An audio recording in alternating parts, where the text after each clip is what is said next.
Hello everyone, welcome back to my new another vlog. আজকে চলুন আপনাদের সাথে লোটে শুটকি ভর্তার একটা রেসিপি শেয়ার করি। প্রথমে টুকরো করে কেটে রাখা শুটকি মাছগুলোকে কড়াইতে হালকাভাবে টেলে নিতে হবে কম আঁচে। ওই 2 থেকে 3 মিনিট মতন টেলে নেওয়ার পর 1 কাপ মতন জল দিয়ে এটাকে ওই 1 মিনিট মতন ফুটে আসা পর্যন্ত অপেক্ষা করতে হবে। এরপর ফুটে আসতে শুরু করলেই জলটা ঢাকনা বন্ধ করে 30 মিনিট রেখে দিতে হবে। তারপর ভালো করে জল পাল্টে ধুয়ে নিতে হবে। এরপর একটা কড়াইতে কিছুটা পরিমাণ সর্ষের তেল দিয়ে কয়েকটা শুকনো লঙ্কা ভেজে তুলে নিতে হবে। ঝালটা আপনাদের পরিমাণ মতন ইউজ করবেন। আর ওই যে মাছটাকে ধুয়ে রেখেছিলাম, আমি মাঝখান থেকে কিন্তু কাঁটাটাকে ছাড়িয়েও নিয়েছি।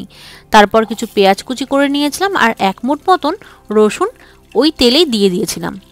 অল্প কিছুটা নুন দিয়ে রসুনটাকে হালকা আঁচেই ভাজতে শুরু করেছি। গায়ে যেই হালকা গোল্ডেন ব্রাউন কালার আসতে শুরু করলো তখনই দিয়ে দিয়েছিলাম কুচিয়ে রাখা পেঁয়াজটা, সাথে দিয়েছিলাম 2টো কাঁচা লঙ্কা। এরপর কম আঁচে সমস্ত উপকরণগুলোকে ভাজতে শুরু করেছিলাম।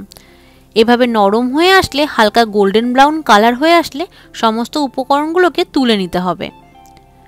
তারপর ওই কড়াইতেই অল্প একটু হলুদ আর অল্প একটু লবণ দিয়ে ওই মাছগুলোকে ভাজতে হবে। বেশ ভালো করে লাল লাল করে মাছগুলোকে ভেজে তুলে নিয়েছিলাম।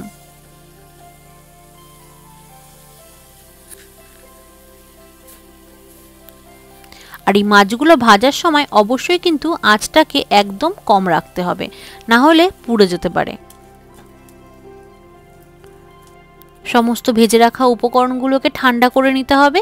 তারপর শিলে বা মিক্সিতে ভালো করে ঘুরিয়ে নিলেই তৈরি হয়ে যাবে এই ভর্তা। সাথে কিছুটা পরিমাণ দিয়ে দিতে হবে কাঁচা সর্ষের তেল, এতে স্বাদটা কিন্তু অনেক গুণ বেড়ে যায়। Thanks for